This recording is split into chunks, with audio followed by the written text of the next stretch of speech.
ce qui nous permet d'avancer sur justement ces considérations au niveau de l'e-commerce et qui sont tout à fait bien mises en exergue dans ce premier exemple, avec donc ces deux considérations qu'on évoque en termes donc du X et de data. Alors d'abord, quelques éléments toujours d'ordre statistique et métrique au service de la démonstration, qui nous montrent l'importance finalement que cette expérience utilisateur a dans l'efficacité ou dans l'efficience des solutions qui vont être mises en œuvre, en particulier lorsqu'il s'agit de la relation à l'e-commerce, qui va directement conditionner finalement les performances, la vente, etc. Et là, ce qui transparaît de manière, on va dire, assez évidente, mais c'est toujours mieux de le savoir, c'est que les erreurs dans ce domaine se payent assez cash. C'est-à-dire que finalement, le fait de transiger sur l'expérience utilisateur et de susciter autant finalement de blocages potentiels à destination de ceux qui vont consommer cette application, et ben, peut directement avoir un impact sur les performances business. Donc, à privilégier en particulier dès lors que, évidemment, cette expérience utilisateur va être au service de sa finalité business. Alors, on pourrait se poser la question de prime abord, et donc là, je vais te solliciter encore, Romain.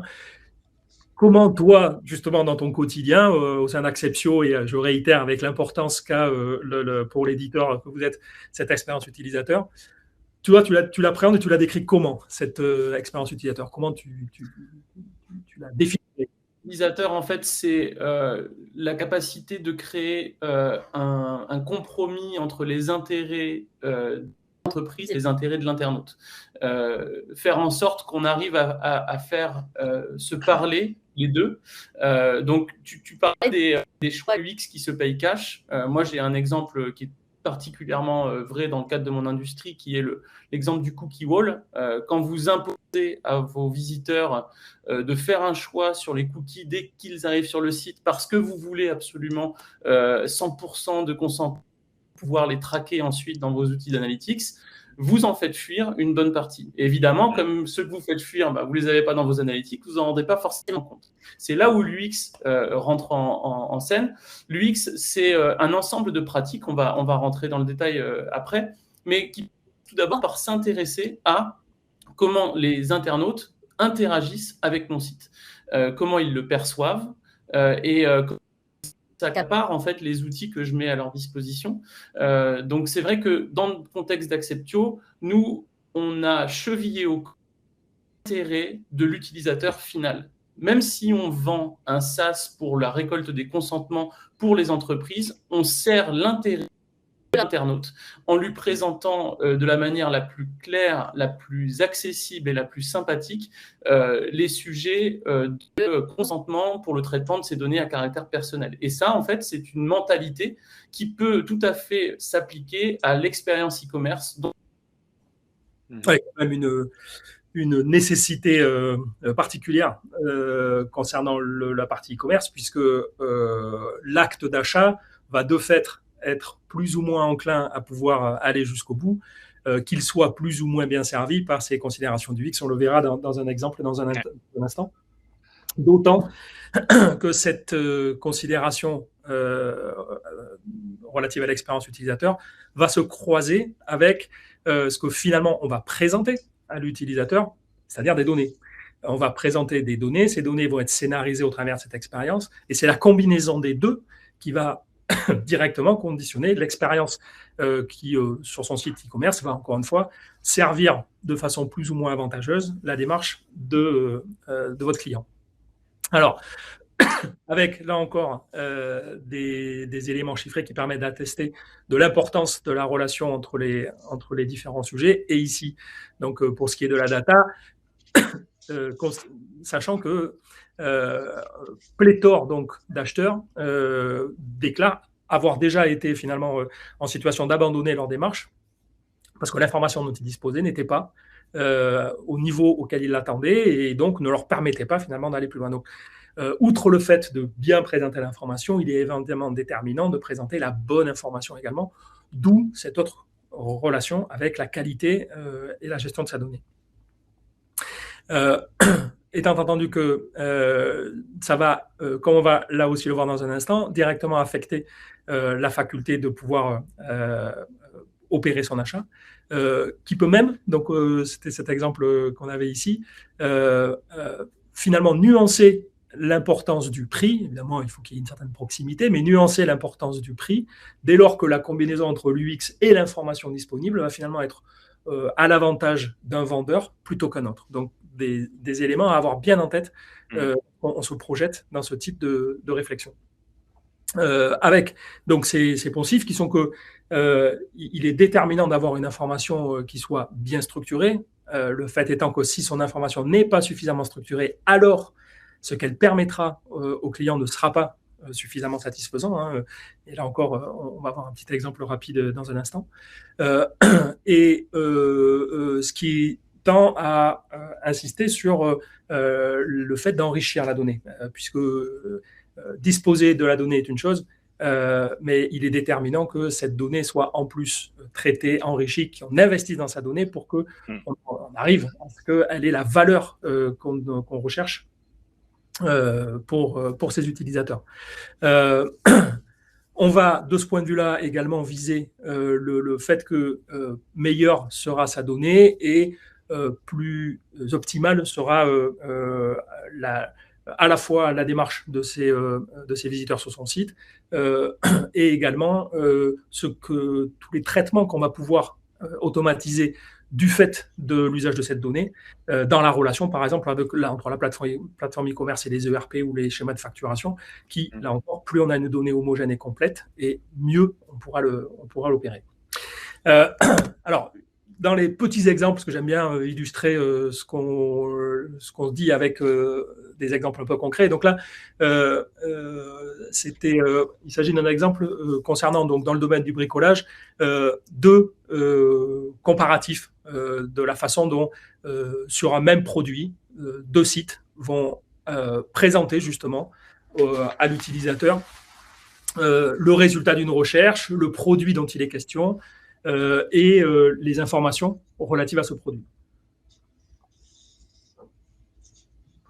Alors, immédiatement, on voit quelle est la diversité de l'information, la manière dont elle est structurée, la façon dont elle permet à l'utilisateur de pouvoir avoir un certain niveau de détail ou moins sur sa recherche, la façon dont, à partir de là, différents vendeurs vont proposer ce produit et présenter ce produit. Alors, j'en ai pris deux, donc qui était le premier qui est un site professionnel et puis le deuxième qui est mano à mano, pour mesurer, par exemple, la façon dont on va pouvoir apprécier le titre du produit, la présentation et la structuration de l'information de ce produit et l'enrichissement qui y est fait et qui va concourir évidemment à ce qu'on ait un niveau d'information, une capacité à pouvoir chercher et trouver ce produit qui sera d'autant meilleur.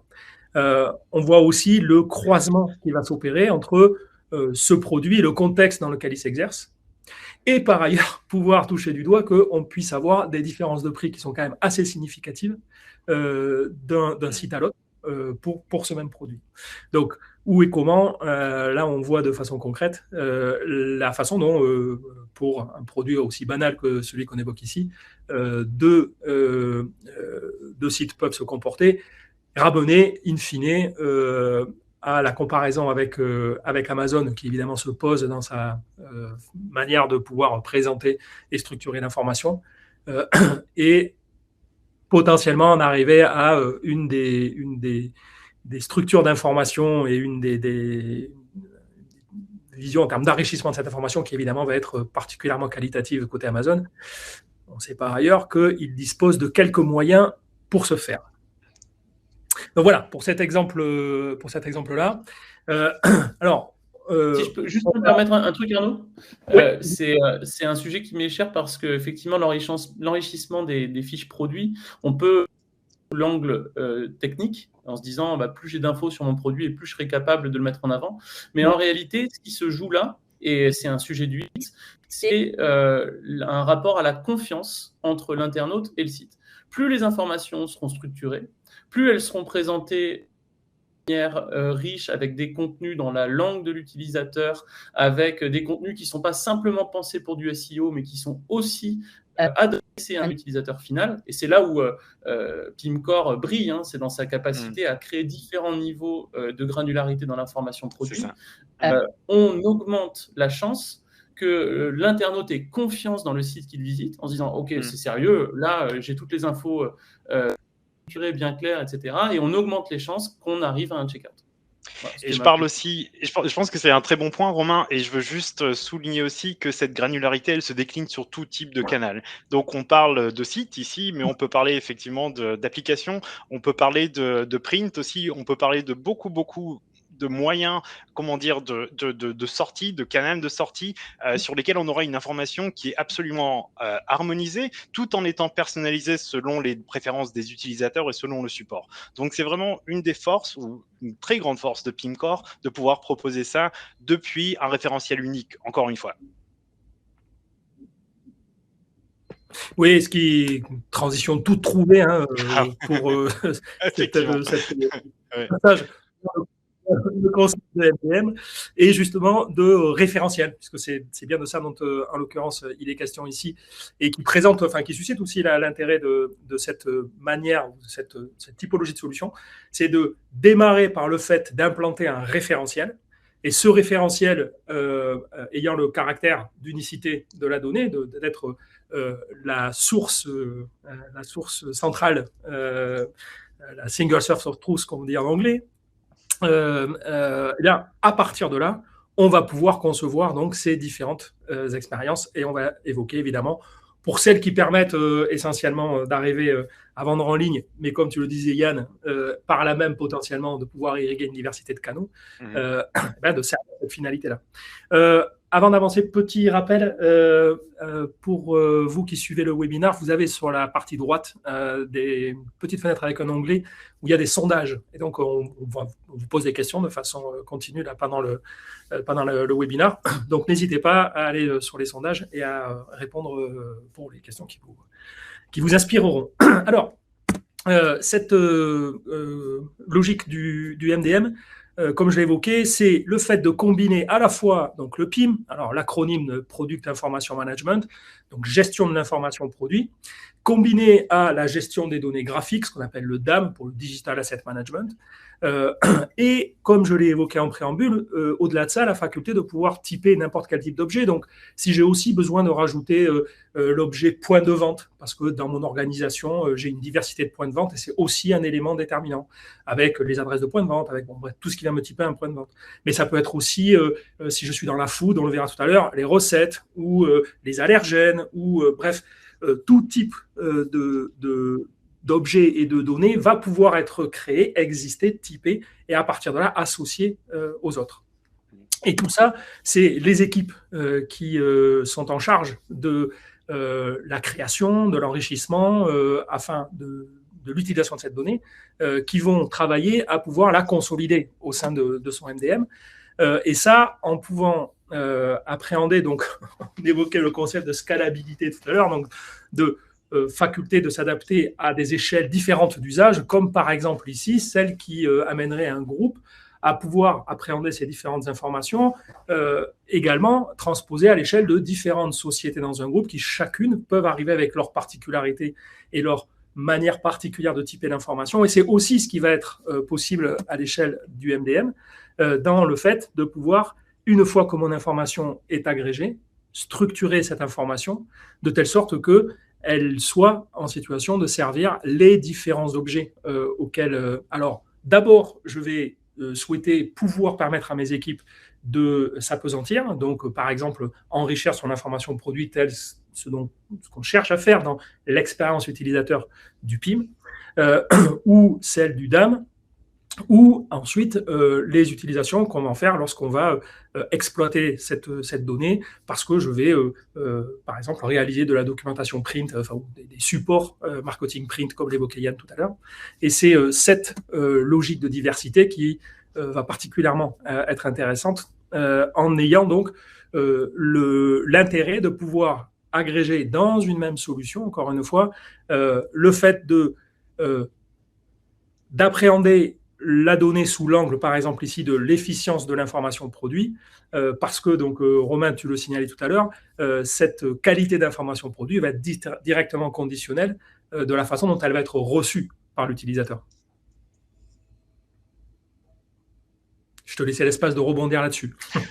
Non, mais effectivement, c'est vrai que là où le MDM vient à l'entreprise, c'est que ça crée un socle commun sur lequel, à la fois en interne et en externe, on va pouvoir s'appuyer.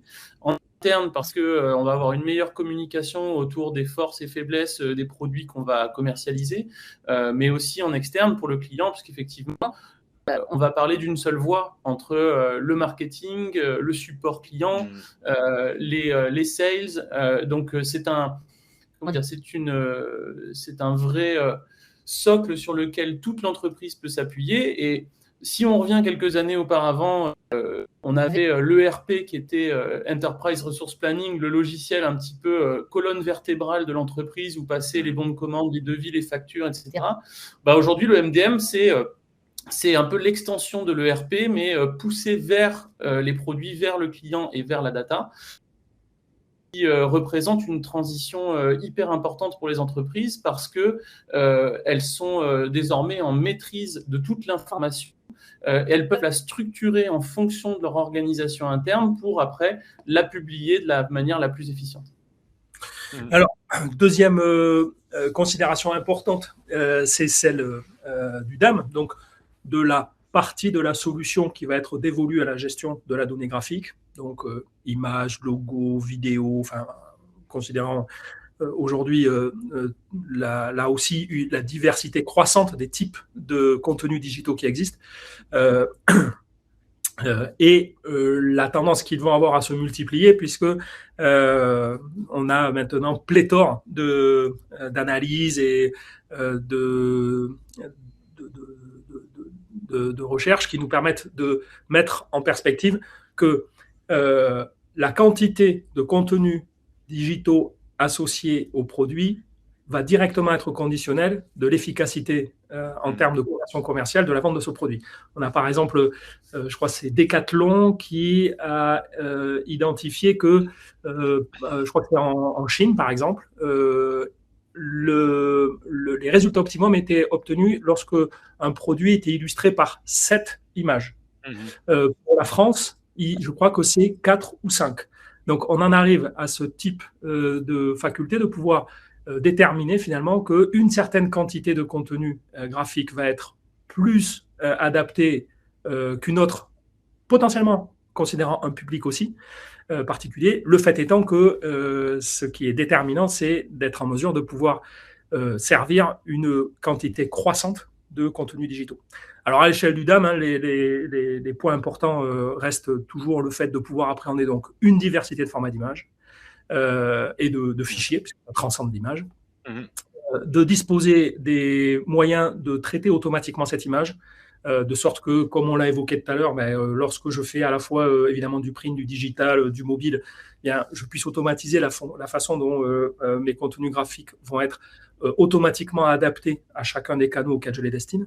Et ensuite, ce qui a trait évidemment au fait de collaborer, puisque c'est un des éléments importants lorsqu'on agrège de la donnée graphique, c'est de pouvoir disposer de ce qui permet aux différentes parties prenantes de collaborer pour accéder à cette donnée, l'enrichir, la travailler, etc. Donc, le évidemment déterminant. Alors, par rapport à ce qu'on évoquait à l'instant, c'est-à-dire l'intérêt du MDM en particulier, mais ne serait-ce que déjà de faire que pour ces deux usages que sont la gestion de l'information produit et la gestion de la donnée graphique, j'ai une même solution qui me permette de gérer les deux, plutôt que de devoir avoir un PIM d'un côté, un DAM de l'autre, ce qui va évidemment induire autant de projets et de solutions que d'usages en l'occurrence.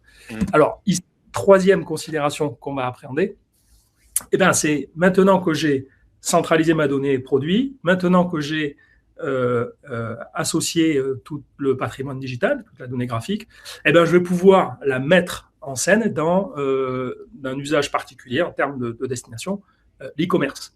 Et donc, c'est ici un autre type d'expérience utilisateur qui va continuer d'être déployé depuis le MDM, et qui là va directement relever de l'utilisation de cette donnée à destination d'un nouveau public, vos clients, mais considérant ces mêmes données qui sont celles qu'on a déjà largement évoquées à l'échelle du PIM et du DAM, maintenant mise en œuvre dans l'aspect e-commerce. Et donc là, on en revient directement à ce que tu évoquais, avoir mis en œuvre là dans le cadre du projet pour le client dont on parlait tout à l'heure, et qui était aussi servi, je te solliciterai là, pour nous éclairer un peu sur ce registre de cette finalement évolution récente dans le stack que l'on appelle le headless, où la faculté de pouvoir combiner donc une interface utilisateur connectée à cette source de données ici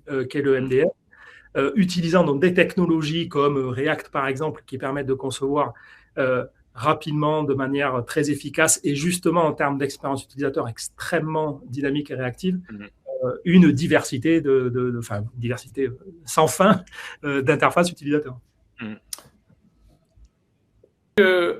En fait, on parle là de MDM et on ne se rend pas forcément compte quand on a une entreprise, qu'on a un catalogue produit, des impacts que ça peut représenter en termes de constitution d'un front e-commerce. Un site internet e-commerce, historiquement, vers des solutions type PrestaShop, WooCommerce, Magento, etc., qui sont des solutions qui ont leur propre base de données, qui sont hébergées sur des serveurs où du code est exécuté. Et en fait, il y a tout un travail de réplication de l'information. Si on utilise un PIM, si on utilise un DAM, il va falloir procéder au développement de connecteurs. Nous, on appelait ça des moulinettes à l'époque chez Galilée. Extraire les données du PIM, du DAM pour les faire rentrer dans un schéma de données propre au CMS e-commerce qui est utilisé. Et puis, comme le dit Arnaud, en fait, aujourd'hui, on évolue, on change un peu sur ces pratiques. Alors, ça ne veut pas dire qu'on ne peut plus faire de PrestaShop ou de Magento, hein.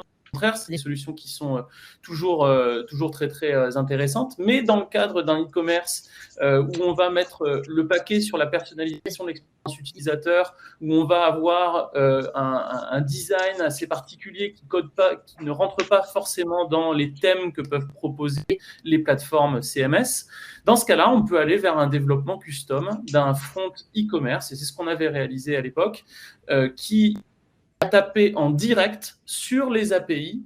Donc les API, en fait, ce sont les interfaces machine to machine qui permettent aux logiciels de communiquer entre eux. On va créer un front e-commerce en utilisant des technologies modernes, effectivement, comme React, Gatsby, etc.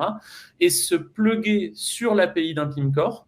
On va pouvoir récupérer toutes les données statiques, c'est-à-dire les informations produits, les images, les titres, les descriptions, les liens entre les différentes entités pour construire un site e-commerce sur mesure. Et là, en fait, on touche du doigt un des principaux intérêts pour moi de la mise en place, c'est que si on a un modèle de données qui est structuré et qui comprend à la fois les contenus marketing, les contenus produits et les contenus graphiques, on est capable de créer des expériences utilisateurs e-commerce absolument sur mesure. Et pour des marques qui souhaitent se différencier, pour des entreprises qui souhaitent apporter les meilleures expériences à leurs clients, c'est vraiment un choix qui me semble aujourd'hui hyper intéressant, moyennant le fait que ça représente souvent un investissement technologique important qui nécessite d'être accompagné en interne par une équipe tech qui maîtrise ces outils-là, soit par des prestataires comme Galilée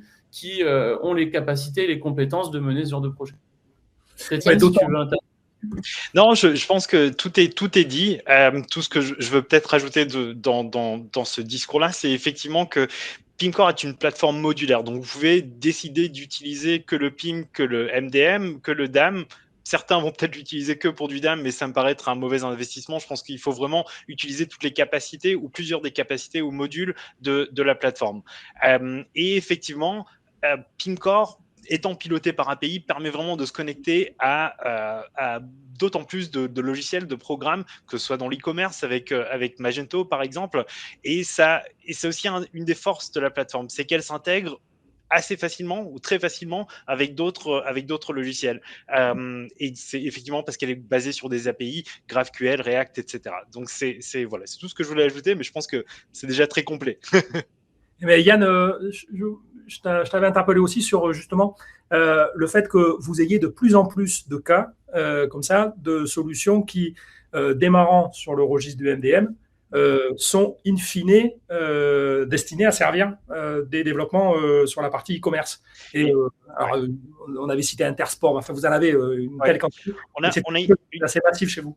C'est ça, on a une pléthore d'exemples qui vont dans ce sens-là, donc avec des projets qui sont partis sur du PIM, du MDM, la refonte d'un catalogue print par exemple, ou vraiment des petits projets, pour après intégrer quelque chose de beaucoup plus grand. Alors on parlait de d'Intersport sur la location de ski par exemple, mais je peux parler aussi d'un exemple qui est la Redoute, où tout le catalogue, au départ c'était vraiment la refonte du catalogue print, et finalement ça a pris toute une ampleur à tel point qu'on a mis en place un site e-commerce avec la Redoute sur plusieurs langues, sur 9 langues, encore une fois avec une information absolument harmonisée ou unifiée sur un socle commun, et qui est possible de rendre sur plusieurs canaux, quelle que soit la langue, quel que soit le canal aussi. Voilà. Donc on a pas mal d'exemples. Je conseille peut-être aux participants du webinaire de consulter pimcore.com et d'aller regarder les études de cas. On a beaucoup d'études de cas sur beaucoup d'industries qui comprennent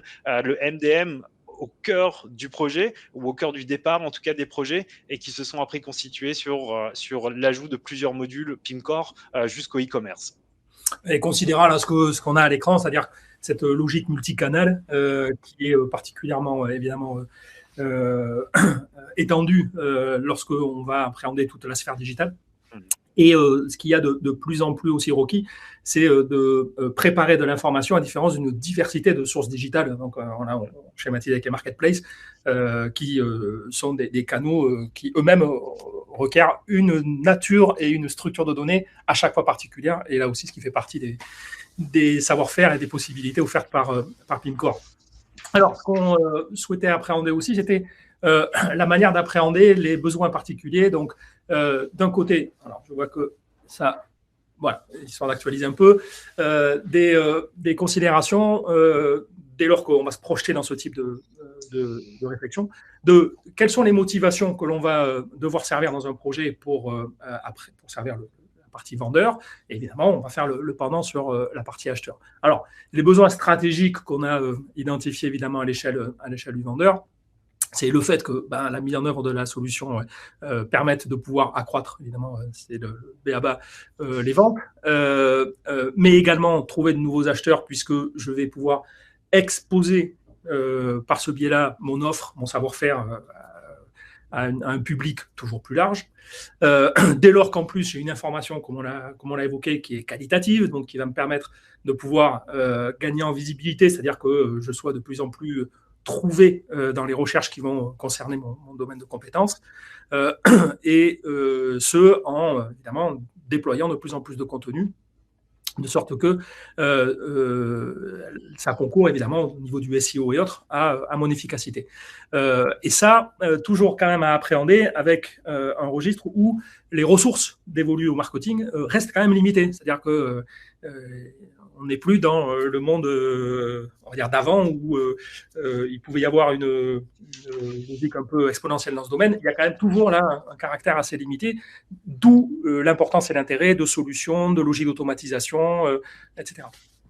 Alors, côté ensuite acheteur, le propos, c'est que globalement, tout ça s'inscrive dans le fait de leur faire gagner du temps, dans le fait de leur simplifier la vie, et leur simplifier en particulier les process métiers, notamment quand on est dans l'approche B2B, puisque dès lors que j'ai besoin de plusieurs produits, plusieurs fournisseurs, etc., chaque fois que je vais pouvoir me référer à des solutions qui vont m'apporter de ce point de vue-là et l'information et l'expérience utilisateur dont j'ai besoin d'un point de vue professionnel, ça va évidemment concourir à me simplifier la vie. Et ça, et encore une fois, la considération justement de ces différentes logiques d'expérience utilisateur qui vont permettre d'être efficace dans ces domaines et d'autant bien servi par le fait que je vais appréhender donc une plateforme au sein de laquelle je vais centraliser ces différents registres, plutôt que, encore une fois, devoir démultiplier mes efforts, mes projets, mes moyens, mes ressources sur plusieurs environnements. Là où, ici, dès lors que je vais pouvoir considérer mes différents contributeurs de façon distincte et m'adresser à eux de façon distincte, sans faire de concessions, je vais par contre m'acheter beaucoup de simplicité dans tout ce qui va relever de globalement la solution et la complexité de la solution technique que je mets en œuvre et ma faculté à pouvoir, de façon extrêmement réactive, Romain l'évoquait tout à l'heure, pouvoir injecter quelque chose de nouveau qui soit immédiatement à disposition, par exemple, de mes marketeurs qui enrichissent et dans l'instant d'après, sans qu'il y ait beaucoup d'opérations à faire, à le voir disponible pour ceux qui vont la consommer, mes clients en l'occurrence. Alors, je peux me permettre juste de reformuler un truc, c'est que là, si on a des personnes qui ont un business B2B et qui ont un travail, une réflexion en cours autour de l'e-commerce, en se disant peut-être que je vais ouvrir sur le web en exposant mon catalogue et en permettant à mes clients, soit derrière un écran d'authentification, soit directement de manière complètement ouverte, à accéder à mon catalogue produit. C'est vrai que le premier chantier à mener, c'est plutôt de ça son information de produit en mettant en place un MDM, un DAM, etc. Et ensuite de construire au-dessus une plateforme e-commerce, parce que si on fait l'inverse, on va faire le job 2 fois. Ça, c'était juste une petite précision que je tenais à amener parce que je l'ai souvent vu. Et c'est vrai que ça paraît plus logique quand on comprend le concept du MDM de commencer par structurer son information produit dans un outil comme Pimcore pour ensuite faire évoluer vers du e-commerce en s'appuyant là-dessus.